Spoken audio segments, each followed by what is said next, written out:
मौजूदा स्थिति हिमाचल में क्या कुछ कहती है, जो समीकरण है वो क्या है, वो चलिए जरा मैं आपको पहले बताती हूँ, क्योंकि यही समीकरण बदलेंगे तो कैसे संकट में आ जाएगी सुक्खू सरकार। अभी समझिए मौजूदा जो स्थिति है वो क्या कहती है। कांग्रेस के 40 विधायक है, बीजेपी के 25 है, निर्दलीय 3 है। बहुमत का जो आंकड़ा है वो 35 है और 68 कुल विधायक, मतलब कुल विधानसभा की सीटें देखेंगे तो 68 है। अब ये समझिए कैसे इसमें ही गुणा भाग होता है। जो बीजेपी है उसके पास 25 विधायक है, क्योंकि कल क्रॉस वोटिंग हुई। जो कांग्रेस के 6 विधायक है उन्होंने क्रॉस वोटिंग की, निर्दलीय 3 ने भी क्रॉस वोटिंग कर दी। उस तरह से जो आंकड़ा बैठा था वो 34 का हो गया था।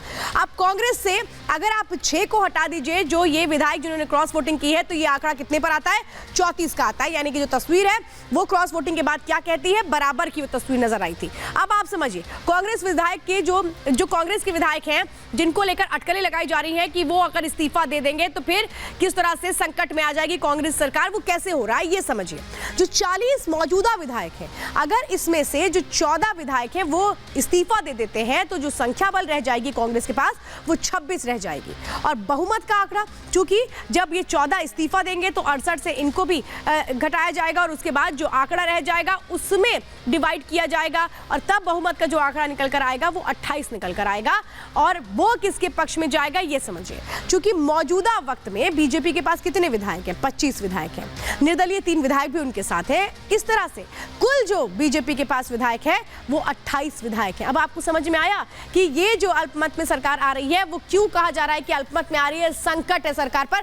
दरअसल यही एक तरह से पूरा का पूरा समीकरण है, पूरा का पूरा खेल है। लेकिन वो विधायक जिनमें असंतोष रहा, जिन्होंने कहा कि अब तो हम बाय बाय कर देते हैं, इसी में हमारी बेहतरी है, लेकिन कहते हैं राजनीति में नफा नुकसान का खेल होता है, बिना वजह कोई कदम नहीं उठाया जाता है। ये आप देख रहे हैं जिसमें आप राजेंद्र राणा को देख रहे हैं। राजेंद्र राणा जो एक वक्त में बीजेपी के हुआ करते थे, 2014 में इन्होंने बीजेपी छोड़ी थी और ये माना जाता है कि राजनीतिक गुड़ा भाग करने में बड़े माहिर हैं। लेकिन राजेंद्र राणा की नाराजगी ये थी कि चूंकि उनको कैबिनेट में जगह नहीं दी गई, इसलिए उन्होंने कहा कि नहीं, हम तो अब साथ में आपके रहते भी हैं तो कोई हमारा फायदा नहीं है। सुजानपुर से ये विधायक है हिमाचल में। अब देखिए सुधीर शर्मा जो धर्मशाला से आते हैं, विधायक हैं, इनकी भी यही बात मांग थी कि भाई मुझे क्यों नहीं मंत्री बनाया गया, क्यों नहीं मुझे जगह दी गई, और ये नाराजगी इनकी भी देखने को मिली। अब आप समझिए अगला जो नाम आता है वो इंद्रदत्त लखनपाल का आता है। ये भी विधायक रहे और इनकी भी सीधी सीधी यही नाराजगी थी कि जो इनकी जो क्षेत्र है वहां पर अनदेखी की जा रही है, सुना नहीं जा रहा है। अब आप समझिए रवि ठाकुर हो या फिर चैतन्य शर्मा तो आप अंदाजा लगाइए कि विदेश से पढ़ाई करके आए हैं। चैतन्य शर्मा जो कहते थे कि मेरा सिर्फ एक ही मकसद है कि मैं कैसे विकास कर दूं, लेकिन वो विकास तो हो नहीं पा रहा क्योंकि सरकार सुन नहीं रही, सुक्खू सरकार कुछ कर नहीं रही। आला कमान से भी हमने बात की, ये चैतन्य शर्मा की शिकायत है। अब आप समझिए जो रवि ठाकुर है, रवि ठाकुर लाहौल स्पीति से विधायक है। ये कहते हैं कि हमारी जगह छोटी है तो क्या नजरअंदाज कर दिया जाएगा, ये इनकी भी यही कंप्लेन थी। अब इसके बाद आप अंदाजा लगाइए देवेंद्र भुट्टो जो पहली बार विधायक बने हैं और ये कह रहे हैं कि हम तो पहली बार के विधायक हैं, लेकिन जिस तरीके से कामकाज किया जा रहा है इससे हम खासे नाराज हैं, इससे हम खासे नाखुश है। अब आप समझिए इसमें ही अगला नाम केएल ठाकुर का है। ये निर्दलीय विधायक है जो अब किसके साथ आ चुके हैं, बीजेपी के साथ आ चुके हैं, क्योंकि इससे पहले वो कांग्रेस के साथ हुआ करते थे।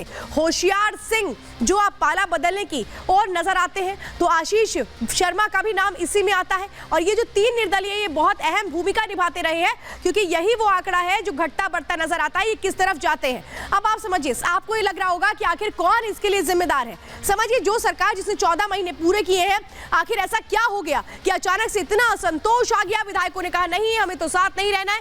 ये कहानी एक दिन की नहीं है, इसकी पूरी पटकथा 14 महीने पहले ही तैयार हो गई थी। ये आप देख रहे हैं प्रतिभा सिंह को, आप देख रहे हैं जो इस वक्त मौजूदा वक्त में अगर आप देखेंगे तो हिमाचल में कांग्रेस की प्रदेश अध्यक्ष हैं। ये किसकी पत्नी है? वीरभद्र सिंह, पूर्व मुख्यमंत्री वीरभद्र सिंह की पत्नी। अब इनके जो बेटे हैं ये है विक्रमादित्य सिंह, जिन्होंने आज ही मंत्री पद से इस्तीफा दिया। ये कह रहे हैं मेरे पिता की वो पूरी की पूरी राजनीतिक विरासत जिसके दम पर कांग्रेस ने चुनाव जीता था उसको किनारे कर दिया गया। आज आंसू निकले इनके। इन्होंने कहा कि मुझे तो 2 गज जमीन तक नहीं मिल रही है अपने पिता की समाधि बनाने के लिए। ये स्थिति कर दी गई है कांग्रेस की ओर से और वो नाराजगी देखने को मिली। और इसके बाद ये पूरा का पूरा खामियाजा किसको भुगतना पड़ा? सुक्खू को। क्योंकि सुक्खू को जब 14 महीने पहले कमान दी गई तो ये कहा गया कि भाई आपको कमान दे रहे हैं, प्रतिभा सिंह को कमान नहीं दे रहे हैं, क्योंकि उनको अगर कमान देते तो परिवारवाद का आरोप लगेगा। लेकिन सुक्खू सत्ता का ये सुख कब तक भोग पाएंगे ये देखना दिलचस्प है, क्योंकि विधायक नाराज है, ये बिल्कुल क्लियर है। और कितने विधायक पाला बदलते हैं ये देखना बहुत अहम होगा। और इस बीच आपको बताते हैं क्या कह रहे हैं सीएम सुक्खू। बागियों ने हमें धोखा दिया, वो ये कह रहे हैं हमारी बड़ी पार्टी है, व्यक्ति छोटा होता है पार्टी बड़ी होती है। ये घमासान कैसे बढ़ता नजर आ रहा है हिमाचल में ये समझिए। जिन्होंने अपने ईमान को बेचा है हम उनको माफ करने वाले हैं, यानी बड़ा दिल दिखाने के लिए तैयार हैं सुक्खू। अगर वो बागी विधायक जो अलग रास्ता अपना सकते हैं अगर वो साथ आ जाते हैं। ये बड़ी खबर इस वक्त आपको सीधे हिमाचल से बता रहे हैं और हमारे साथ इस वक्त सुजाता सीधे हिमाचल से जुड़ चुकी हैं। सुजाता, ये बहुत दिलचस्प है, कल तक जो बड़े आरोप इन्हीं विधायकों को लेकर सुक्खू लगा रहे थे, आज अपने उन्हीं बयानों से वो अलग जाते नजर आ रहे हैं। लेकिन आपको लगता है ये जो 6 विधायक हैं जिन्होंने अलग राह जाने की अपना ली है, ये साथ आ पाएंगे, इनको मनाया जाएगा? देखिए, अब श्वेता अभी सिर्फ डैमेज कंट्रोल करने की कोशिश हो रही है, इसीलिए तमाम तरह की जो बातें हैं वो सामने आ रही हैं कि अब सबसे पहले ये कहा गया कि नाराजगी हमारी सीएम सुक्खू से है, आलाकमान से कांग्रेस से नाराजगी नहीं है। लेकिन क्या इस बात को कम्युनिकेट किया गया था और क्या दबाव बनाने की कोशिश के लिए ऐसा हुआ? सवाल ये भी है कि क्या पहले इन सब विधायकों ने आलाकमान पर, कांग्रेस नेतृत्व पर दबाव बनाने की कोशिश की कि आप सीएम बदलिए, या फिर राज्यसभा चुनाव का इंतजार किया कि एक ऐसा मौका आ जाए ताकि वो अपनी ताकत दिखा पाए? बड़ा सवाल यह भी है कि अगर आपका ये इंटरनल झगड़ा है तो फिर आप बीजेपी के 2 विधायकों के साथ उनके चौपर में बैठकर पंचकूला क्यों चले गए? और इस बीच आपको ये बता दें कि बैठकों का दौर भी लगातार जारी है।